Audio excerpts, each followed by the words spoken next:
In my opinion, that man shouldn't be in the mayoral seat. How he got a third term is a complete and utter mystery to me. Well, because more people voted for him than voted for Susan Hall.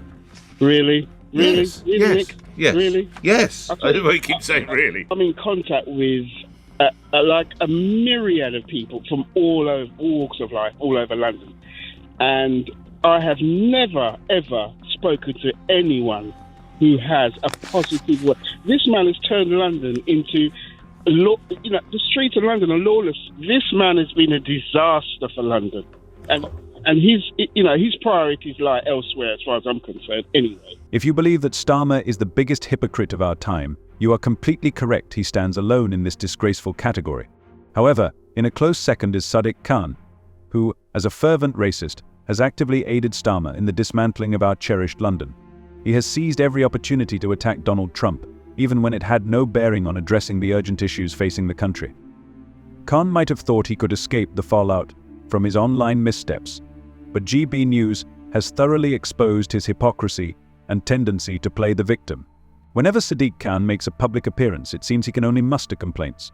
Just last week, he voiced his concerns about the US elections, and in August, he claimed that as a Muslim, he felt unsafe in Britain following the riots. Do you regret supporting Donald Trump, who is a racist, sexist and homophobe? Do you regret liking Enoch Powell? Do you regret liking Lee Anderson, the Islamophobe? Will you apologise unequivocally for having those sorts of views and promise to be a mayor if you win that unites communities rather than your record of dividing them? I do not divide communities. I support all communities. I come from Harrow, where it's the most diverse borough in London, I'd say. It's incredible. And actually, if you look at all Are you going to communities- apologise or not? No, if you look at all communities, we've all got the same values. We all believe in hard work. We all believe in family, and we all believe in fairness. And we should all look at people in that way. We've all got the same values. No apology for Trump, for Enoch Powell or Lee Anderson. You're unfit to be the mayor. On the 26th of January, 2025, frustration with Mayor Sadiq Khan reached an all-time high. His recent claims that Donald Trump's criticism of him was racially motivated have sparked a wave of outrage. Many Londoners counter that Trump's appointments and policies over the years reflect inclusivity and diversity, notably with the selection of a Hindu and an openly gay vice president in his cabinet. Khan's rhetoric about sacrifice is seen as a diversion from the urgent issues plaguing London. Citizens are increasingly exasperated by his focus on political conflicts rather than addressing the escalating challenges in their city. With crime rates continuing to rise and public services on the brink of collapse, Khan remains caught up in political maneuvering instead of taking responsibility and tackling these critical problems. London deserves better, and its residents are fed up with their mayor's inaction. And what we have achieved historically together. You can't airbrush that out. And we know Labour like to airbrush history and rewrite history. But specifically, you've asked me about reform. There's a massive difference. Our ties are enduring. We're not a pop-up in the way in which reform are. And of course, there's a lot of interest. There's a lot of interest in the relationship. You know, politics is built upon relationships and trust, but also mutual respect. And that's something that is really deep. It's entrenched in my party, in terms of that relationship we have with our sister party, the Republican Party. He even had a confrontation with Lee Anderson over issues of racism. What does it say about his capabilities as the Mayor of London if he is consistently portrayed in the news as a victim? Today, he once again attracted attention with his remarks about Donald Trump, asserting that the criticism directed at him was racially motivated. Khan implied that if he weren't a Muslim or didn't have a specific skin color, Trump wouldn't even notice him. However, many people are skeptical of this claim, pointing out that Trump has collaborated with individuals from various backgrounds, including a Hindu woman as vice president and openly gay members on his team. Instead of concentrating on his responsibilities as mayor, Khan continues to adopt a victim mentality and obsess over Trump. This is incredibly disappointing for many Londoners who witness their city grappling with rising crime, transportation issues, and escalating violence. London deserves better, and its residents are fed up with their mayor's endless complaints and lack of action. My name is Sadiq Khan. I'm the Mayor of London. Just 3 things we're doing to tackle violence against women and girls. We're tackling the behaviour of perpetrators, which is really important. More police, GPS tagging, anti-stalking units, predator units. Second thing we're doing is supporting victims and survivors by investing in survivor groups, reducing the waiting list, particularly those who are waiting to get expert help, more independent, advisors to support women who go through the criminal justice system. And the third thing we're doing, which is why I'm in this secondary school in Canning Town, is giving teachers the tools they need to support boys in particular to have the right attitudes and right behaviours to avoid girls and women being at the receiving end of so-called bants, which is basically bad behaviour that they often the receiving end to that can really affect them negatively. On the 27th of January, 2025, public reaction to Sadiq Khan's handling of political issues reached a boiling point. After years of criticism and avoidance, his recent remarks about Donald Trump have only intensified the growing discontent.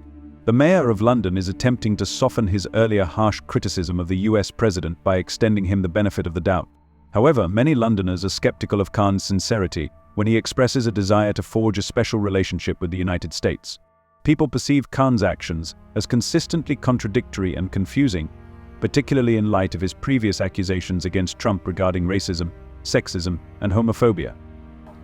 Is it true to say, and I know you have got good relationships with Republicans, but isn't it true to say that actually the person with the best relationship with Donald Trump right now, who could be the conduit between the UK and the US, is actually your rival in reform, Nigel Farage?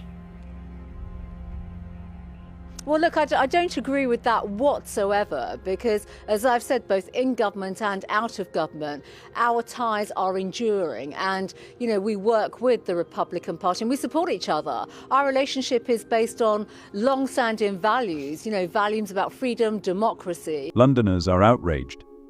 They believe that Sadiq Khan must finally shift his focus to addressing the real, urgent issues facing the city rather than engaging in political hostility. How can he continue to present himself as a victim when chaos reigns in the streets? Public safety and economic management are the true concerns of Londoners, not his relentless attacks on opponents.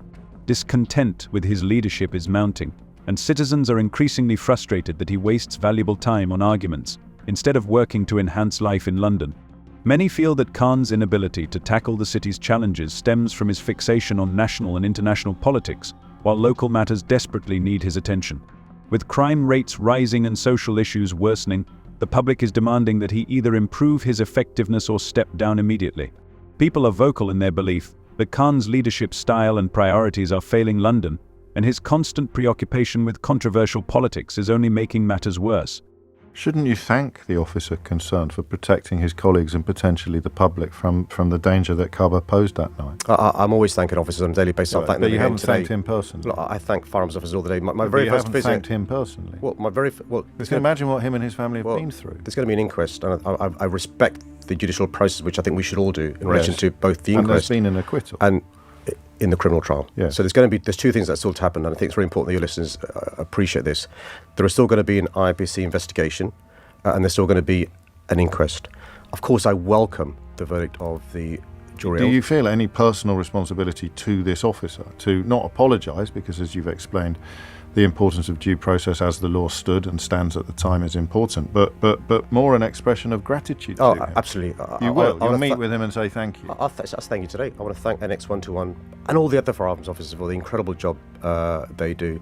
The public is frustrated with his approach and weary of his double standards. While Khan professes to support inclusivity, his actions, like his response to Trump's election, often spark controversy and yield no real benefits. The critics emphasize that his primary responsibility is to represent London and tackle pressing local issues such as rising crime, threats to public safety, and the soaring cost of living. Londoners are calling for action from their mayor, not just rhetoric. They want to witness genuine change, not empty promises and political maneuvering. Khan's time for words is running out, and people are insisting that he finally get to work. Share your thoughts in the comments, and see you next time.